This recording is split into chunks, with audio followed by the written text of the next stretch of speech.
저는 오늘 우리가 함께 같이 교독했던 창세기 17장 1절로 2절 말씀과 또 시편 26편 1절로 12절 말씀을 가지고 완전한 삶이란 어떤 삶인가, 하나님께서 임재하시고 하나님께서 축복 내려주시고 하나님께서 권능을 베풀어 주시는 그러한 삶은 과연 어떤 삶인가, 우리 함께 오늘 말씀을 통해서 살펴보기를 원합니다.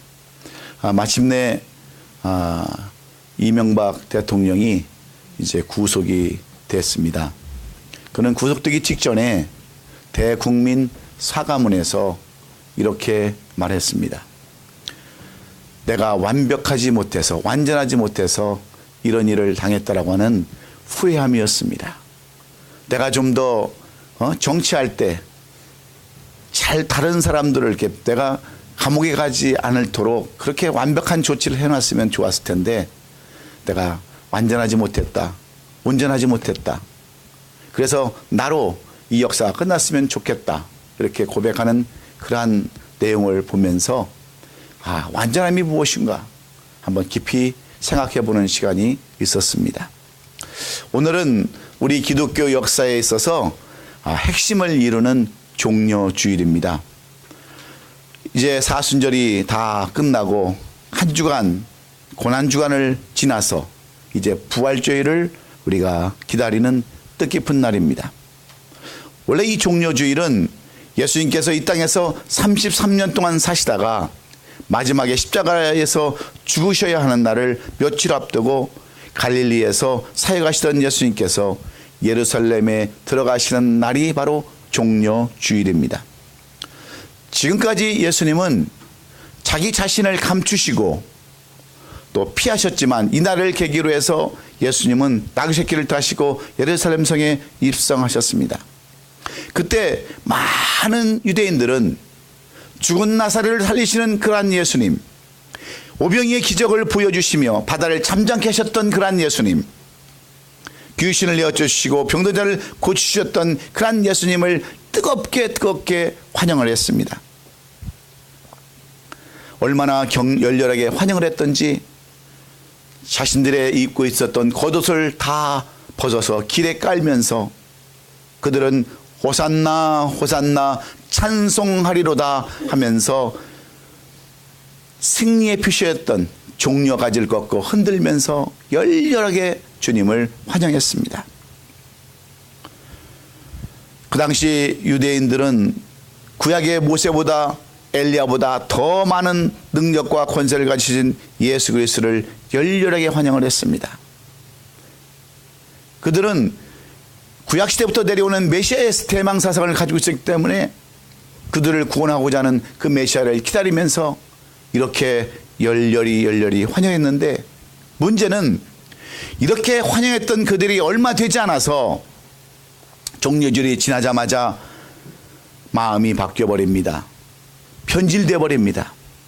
믿음이 사라집니다.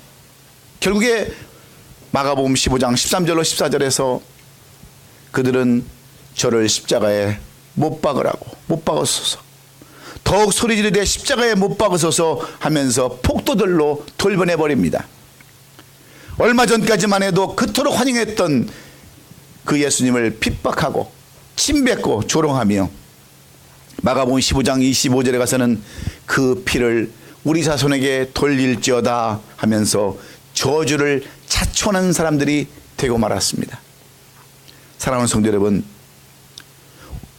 이런 모습이 오늘 이 시대를 살아가는 우리들의 모습은 아닙니까?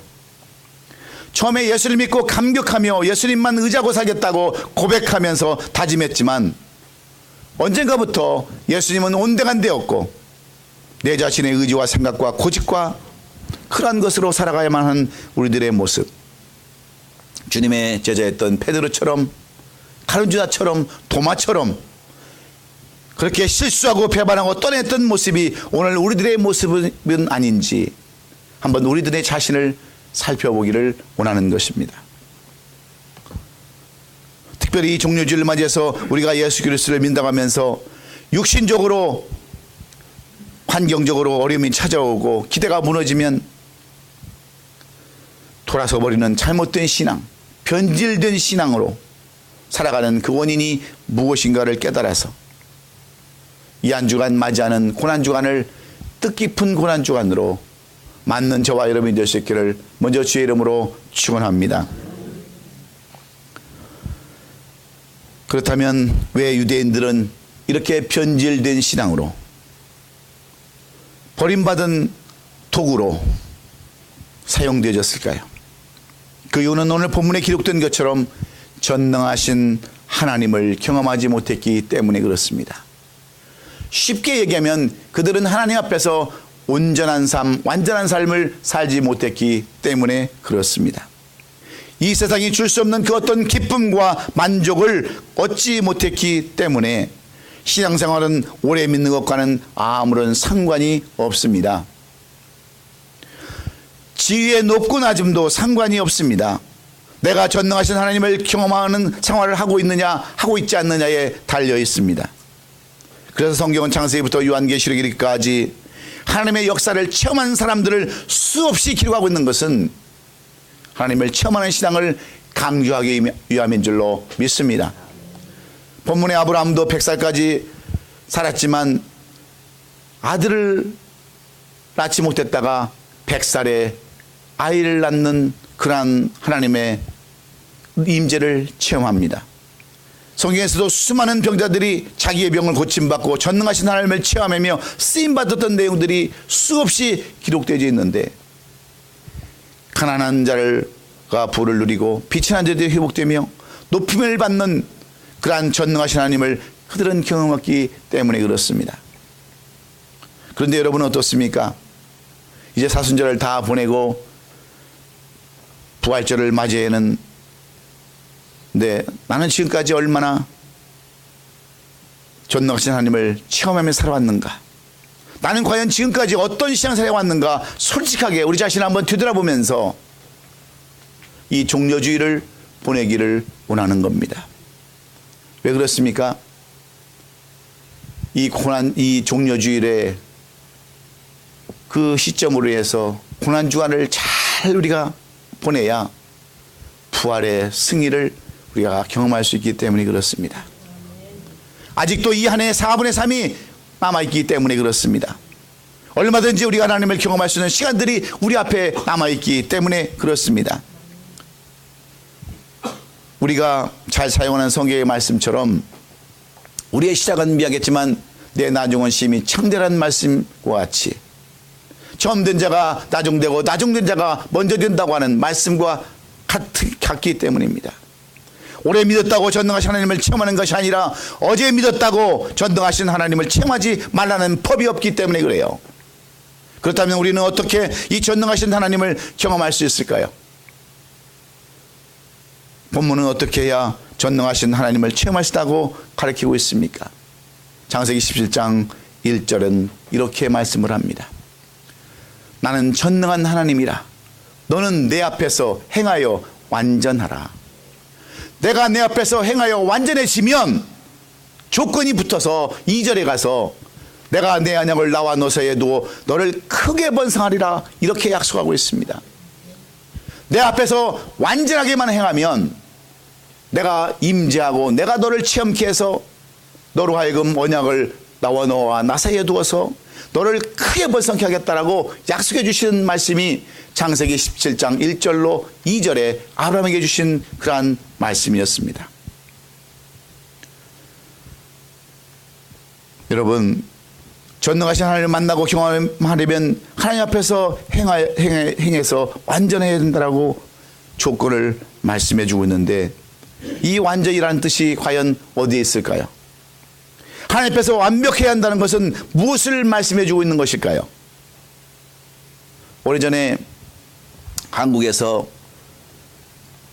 젊은 남녀 그 100명을 선정해서 설문조사를 한 적이 있습니다.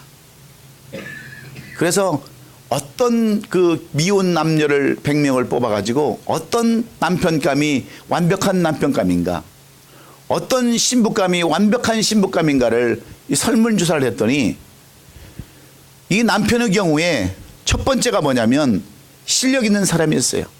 여자들이 우리 남편은 남편 될 사람은 실력이 있어야 된다. 두 번째가 뭐냐? 두 번째는 성격이 좋아야 된다.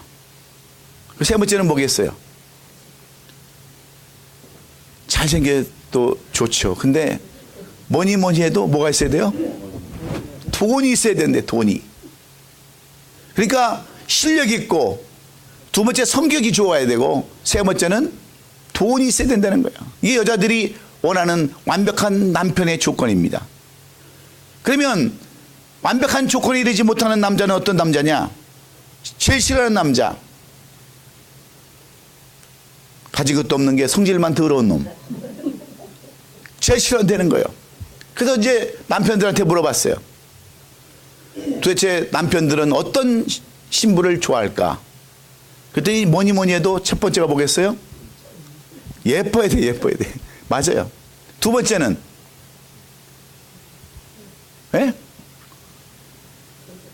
성격이 좋아야죠, 성격이. 세 번째는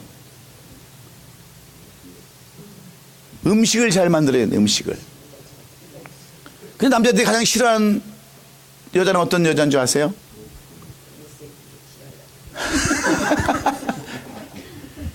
가진 것도 없는 게, 가진 것도 없는 게 성질만 더러운 거. 예. 그런데 여러분, 한번 남편들 한번 보세요. 실력 있으세요? 성질 좋습니까? 돈 많아요? 그러면 완벽한 남자로서의 자격이 없는 거예요. 여자는 어때요? 예쁩니까? 성질 좋아요? 음식 잘해요? 성질도 나쁘지, 음식도 잘 못하지, 얼굴도 이쁘지 않지. 여러분, 어떻게 완벽한 신부의 조건이 되겠어요? 그렇다면 우리는 여러분 완벽한 조건을 갖추지 못하는 사람들입니다.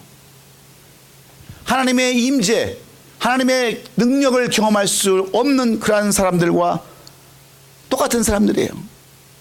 그러나 우리가 소망을 가져야 할 이유는 성경에서 말하는 이 완전과 세상에서 말하는 이 완전이 완전하게 다르다는 것을 우리는 먼저 알아야 합니다.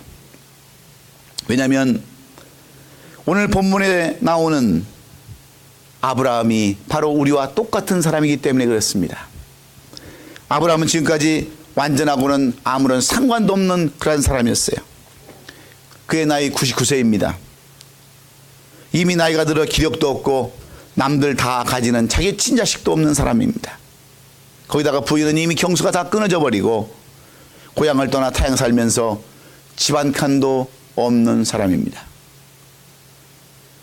더 나아가서 16장에 보면 아브라함의 사례의 잘못으로 인해서 그 말을 듣고 여종 하갈을 취해서 낳지 말아야 할 이스마엘을 낳아가지고 가정이 풍지박살나는 그러한 삶을 살았던 사람이 바로 아브라함의 삶이었어요.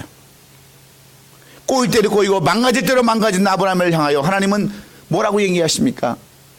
너는 행하여, 내 앞에서 행하여 완전하라고 말씀합니다.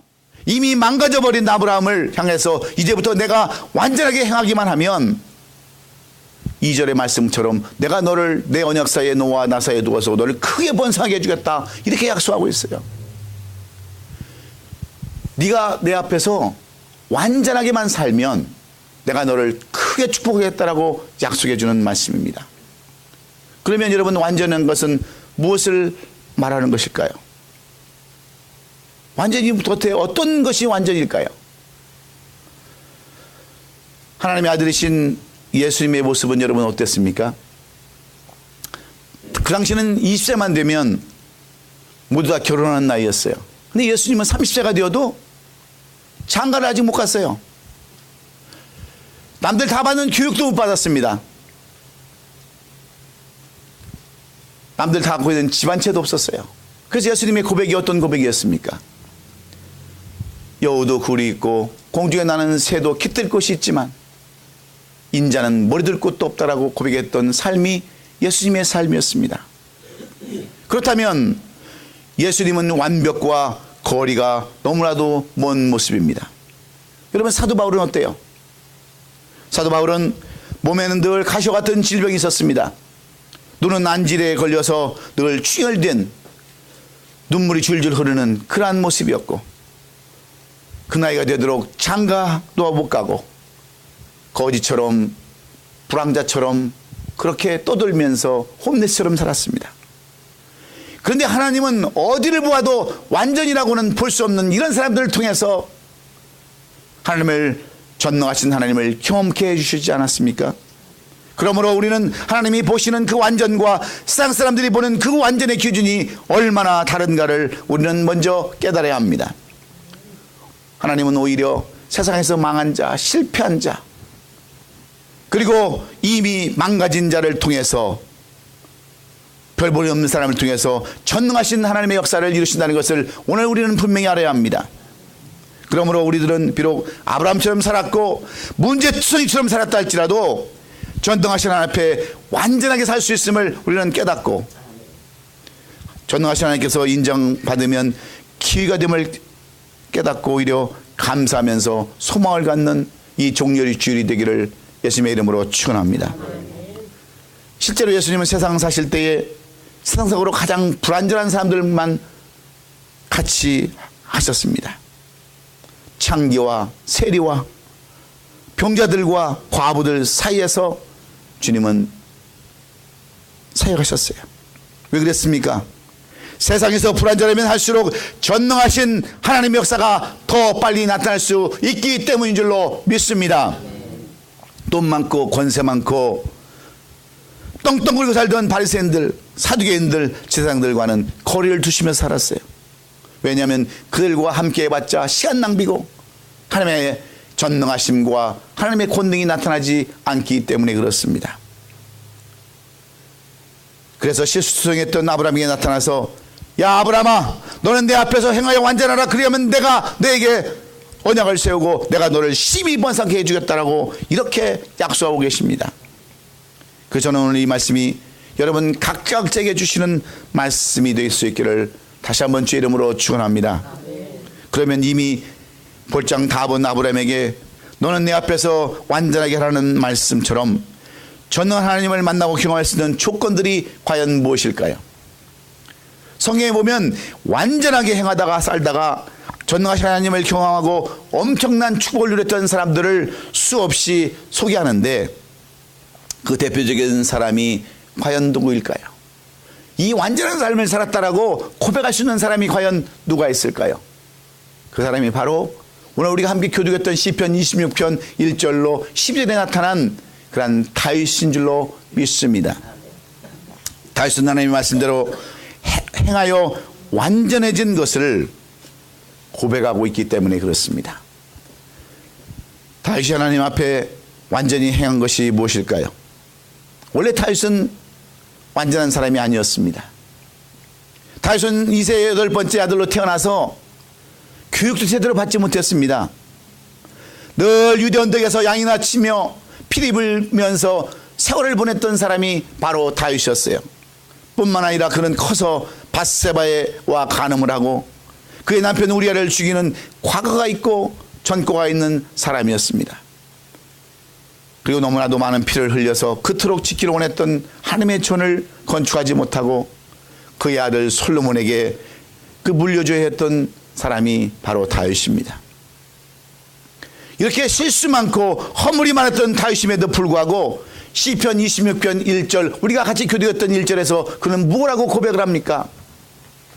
내가 나의 완전함에 행하여 싸우며 나는 완전하게 행했다라고 이렇게 자신 있게 고백을 하고 있습니다.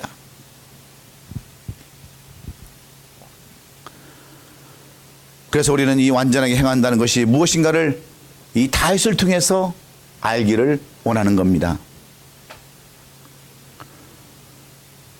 그러면 이 다윗이 이야기하는 완전함은 무엇일까요? 완전한 삶을 사는 그 비결이 어디에 있을까요? 완전함이란 것은 이 성경에서 얘기하는, 다윗이 얘기하는 이 완전함은 무엇을 말하고 있는 것일까요? 첫째는 하나님의 말씀대로 사는 것을 완전함이라 말씀하는 줄로 믿습니다. 오늘 본문 3절에 보면 주의 인자하심이 내 목전에 있나이다.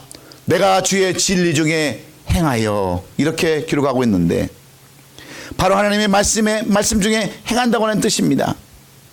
하나님의 말씀대로 순종하는 것이 바로 하나님 앞에서 완전하게 행한다 하는 말과 똑같은 말인 겁니다. 그래서 내가 주의 진리 중에 행한다는 뜻은 바로 하나님의 말씀 중에 행한다고 하는 것과 똑같은 말이에요. 하나님의 말씀이 곧 진리요 생명이요 길이기 때문에 하나님의 말씀 중에 행하는 것이 하나님 앞에서 완전하게 행한다는 것을 강조하고 있는 겁니다. 비록 사업이 망했어도, 실수를 했어도, 내가 옛날에 망가진 삶을 살았어도 상관이 없습니다. 지금부터라도 하나님의 말씀대로 행하면 전능하신 하나님을 만날 수 있기 때문에 그렇다는 거예요. 성경에 보면 사람이 해결할 수 없는 수많은 문제들을 가지고 예수님 앞에 나왔을 때에 해결받은 사람들을 얼마나 많이 기록하고 있습니까? 이 사람들의 모든 공통점은 다 뭐냐? 예수님의 진리의 말씀 중에 물어 순종한 사람들이었어요. 우리가 요한복음 9장에 보면 눈먼 청년의 이야기가 나옵니다. 그때 예수님께서는 이 청년에게 안수해 준 것이 아니라 침을 발라가지고 진흙을 묻혀서 씻어준 다음에 어디 가서 씻으라고 그랬어요? 실로암 못에 가서 씻으라고 그랬어요. 그때 청년은 실로암 못에 가서 씻자마자 눈을 떴다라고 성경은 그렇게 기록하고 있지 않습니까?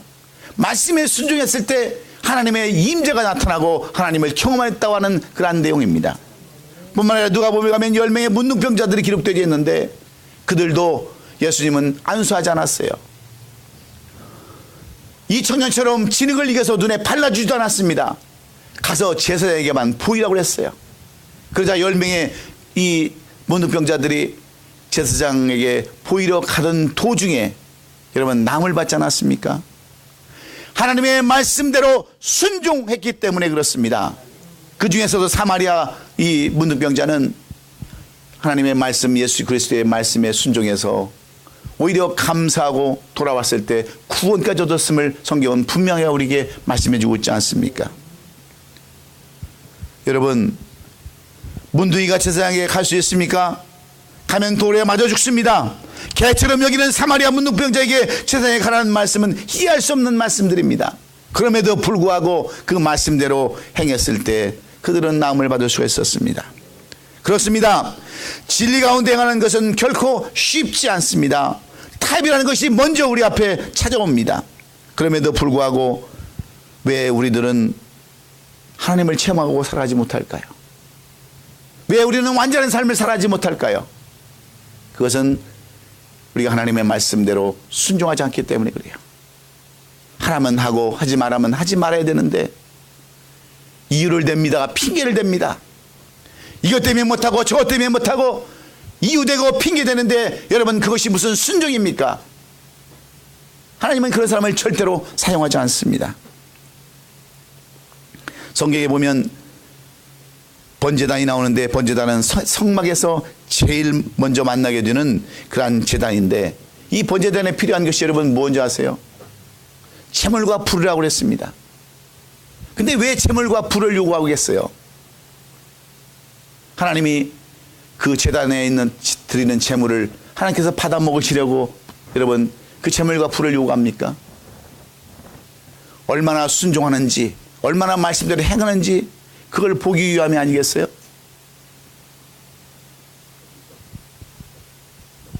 우리가 예배를 드릴 때 하나님의 임재가 없다고 한다면 그 예배는 죽은 예배와 똑같습니다. 그러므로 예배를 드릴 때도 순종하는 마음으로 드려야 돼요. 말씀을 대로 순종하고 말씀을 인간의 마음으로 말로 받지 않고 하나님의 말씀으로 받을 때 거기서 역사가 일어나고 하나님의 임재가 나타나는 줄로 믿습니다. 그래서 하나님이 원하시는 예배를 드리면 우리는 하나님의 말씀대로 행하는 완전함에 이르게 되는데 순종하느냐 순종하지 않느냐 이것은 바로 우리의 선택에 달려 있습니다. 그러나 결과는 엄청나게 다름을 우리는 알아야 됩니다. 축복과 저주라는 결과를 우리는 맡게 되는 겁니다. 여러분 하나님은 펑어리가 아니세요. 다 듣고 보고 계십니다. 성경 66권을 통하여 다 말씀해 주셨습니다.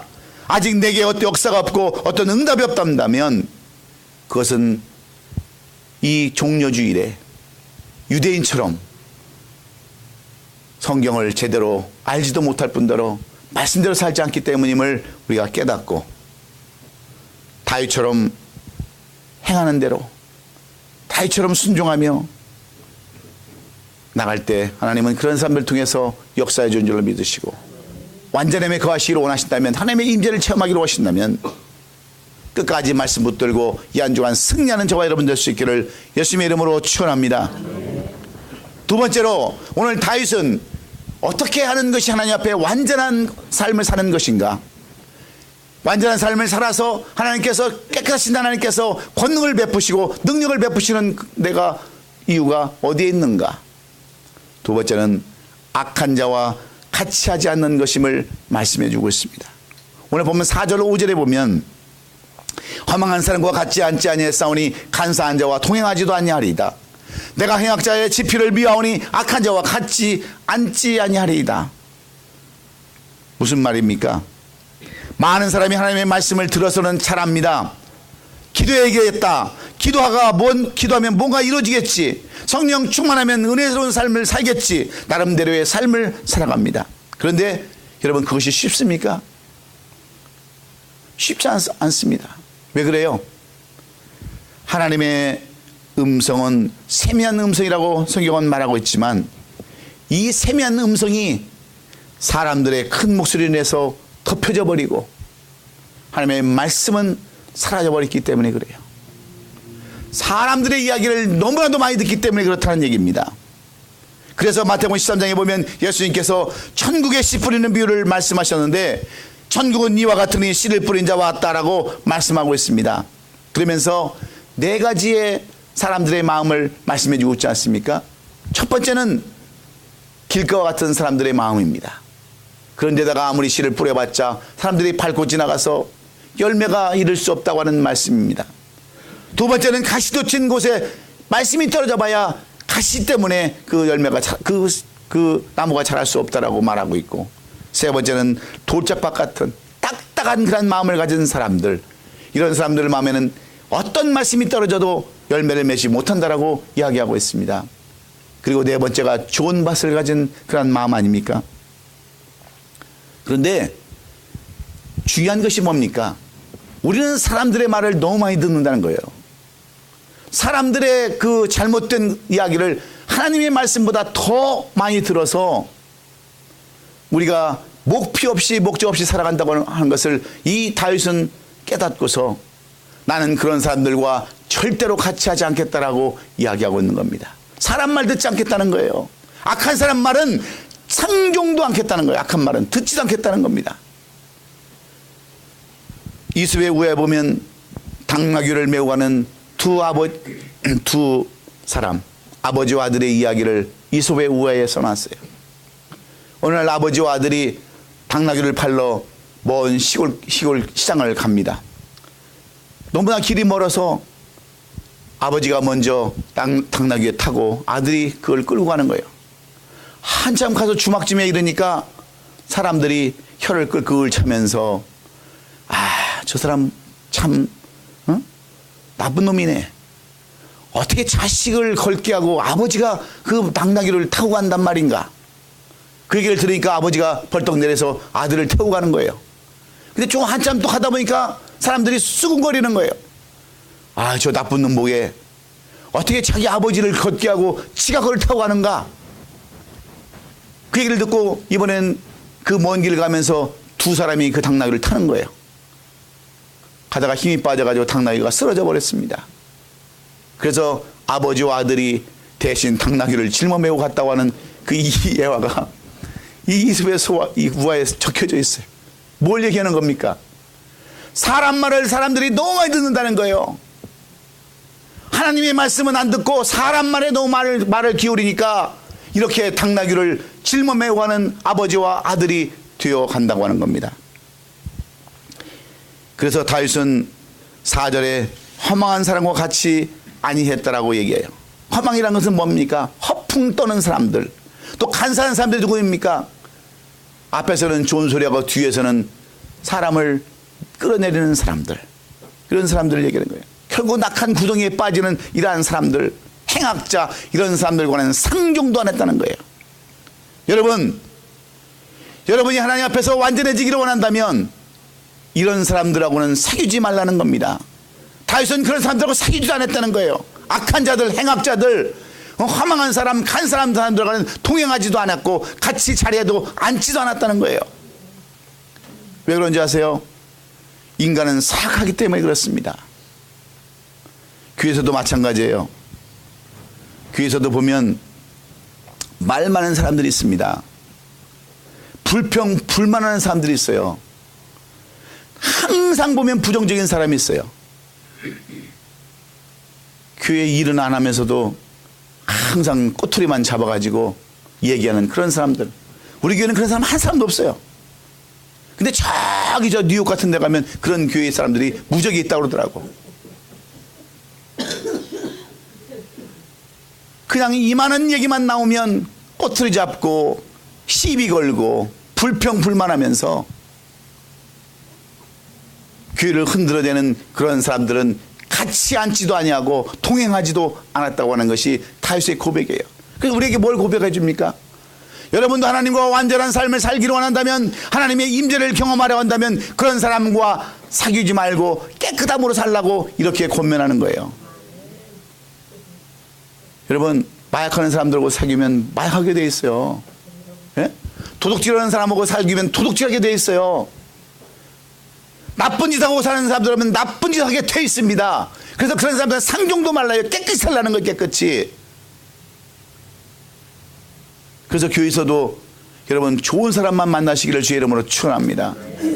우리 교회는 얼마나 좋은 교회예요. 얼마나 여러분 사람들이 순수합니까? 다윗은 우리에게 정말 하나님의 임재를 경험하고 체험하려면 이렇게 악한 사람들하고는 상종도 하지 말라고 그렇게 얘기하는 거예요. 가정에서도 마찬가지예요. 아내가 부정적이면요, 버리든지, 예? 상종도 마세요. 자식이 그러면 여러분 따끔하게 얘기를 해야지. 감싸고 그런다고 해서 해결됩니까? 그러면 하나님의 임재가 나타나지 않는다는 것을 분명히 얘기하고 있는 거예요. 그래서 우리가 여러분 하나님 앞에 기도하고 간구하고 여러분 하나님 앞에 부탁하는 거 아닙니까? 여러분 오늘부터 고난주간 시작되는데 이 한 주간만이라도 깨끗함으로 의로움으로 사실 수 있기를 주의 이름으로 축원합니다. 마지막으로 하나님의 성전을 사모하는 것이 완벽한 삶을 사는 것이라고 다윗은 8절에서 이렇게 고백합니다. 주의 전을 사모하는 주의 여호와여, 내가 주께서 계신 집과 주의 영광이 머무는 곳을 사랑하오니 내 영혼을 주인과 함께 내 생명을 살인 자와 함께 거두지 마옵소서. 내가 주께 계신 집과 주의 영광이 머무는 곳을 사랑한다. 여러분, 우리 주님이 계신 집과 주의 영광이 거하는 곳이 어디입니까? 화장실이에요? 오늘날 얘기하면 교회입니다. 오늘날 얘기하면 이 교회예요. 다윗은 하나님의 성전을 얼마나 사랑했던 사람입니까? 그는 하나님의 법궤가 오벳에돔에서 그렇게 방치되었을 때 그 법궤를 메고 오면서 덩실덩실 춤을 추고 다윗성에 모시기를 원했던 사람이 다윗이었어요.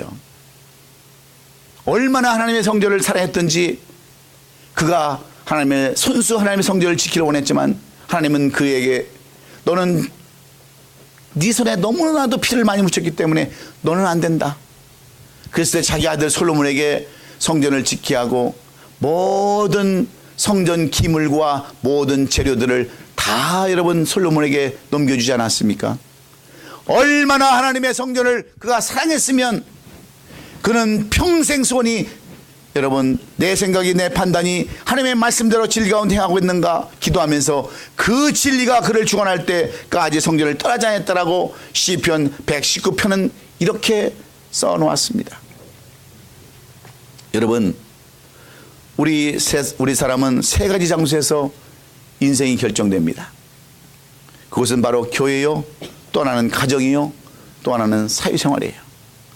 이 세 곳에서 우리의 인생이 결정되는데 그 중에서도 가장 중요한 것이 어딘 줄 아십니까? 교회입니다.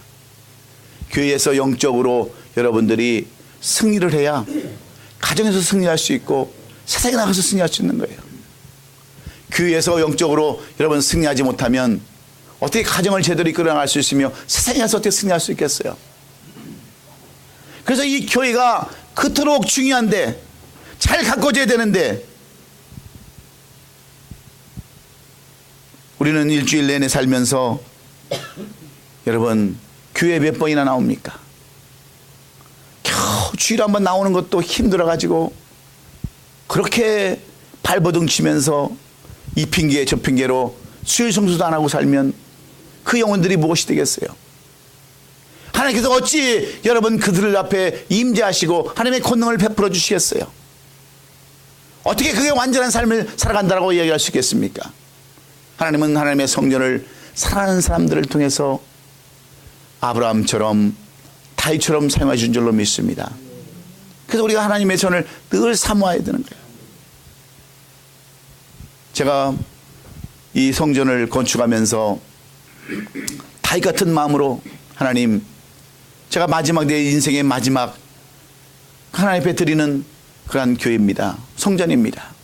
하나님, 때로는 힘들고 어렵지만 육신이 부서지는 것 같지만 그래도 하나님을 사랑하는 마음으로 내가 이 주의 전에서 뼈를 묻는 그런 마음으로 하나님 앞에 정말 정성을 다해서 하나님 전을 지키려 원하오니 하나님, 이제 하나님이 임재해 주시고 저도 완전한 삶을 살아서 하나님의 주시는 복을 누리며 살 수 있도록 도와달라고 저는 그렇게 기도하면서 성전을 건축하고 있습니다. 여러분, 이렇게 고백했던 다윗은 12절에서 뭐라고 이렇게 우리에게 고백합니까? 내 발이 평탄한 데서 싸우니 무리 가운데서 여호와를 송축하리이다. 오늘 이 고백이 저와 여러분의 고백이 되기를 주의 이름으로 축원합니다. 예수님도 하나님의 말씀에 순종해서 고난 주간을 맞으셨어요. 하나님의 똑같은 권능을 갖고 있는 성자로서의 삶을 다 포기하고 말씀에 순종해서 끝까지 십자가를 짊어매시고 우리의 죄를 다 대속해 주시기 위한 삶을 사셨기에 완전하신 분은 오직 우리 주님이신 줄로 믿습니다. 악한 자들과는 상종도 하지 아니하시고 가난한 자들, 불쌍한 자들, 병든 자들과 함께 하셨던 그 주님이셨기에 완전하신 우리 주님이신 줄로 믿습니다. 그리고 늘 주의 회당에서 머무시면서 말씀 가르치시고 기도하셨던 그 주님, 그래서 하나님의 뜻을 이루어드리고 너는 내 사랑하는 아들이라고 그렇게 고백할 수 있었던 그 예수님, 그 예수님께서 당하신 이 고난주간을 여러분 깊이 생각하시면서 주님을 닮아가시고 완전한 삶 사셔서 우리 모두 다 오늘 다윗처럼 내 발이 평탄한 데에 싸우니 회중에서 여호와를 송축하네라고 고백했던 고백이 저와 여러분의 고백이 될 수 있기를 주의 이름으로 축원합니다. 말씀대로 사십시다. 악한 자들과는 같이 하지 맙시다. 하나님의 전을 사모하십시다. 그러면 완전한 여러분이 될 줄로 믿고 이 고난주간 승리하는 우리 모든 성도들 될 수 있기를 주의 이름으로 축원합니다. 기도하겠습니다.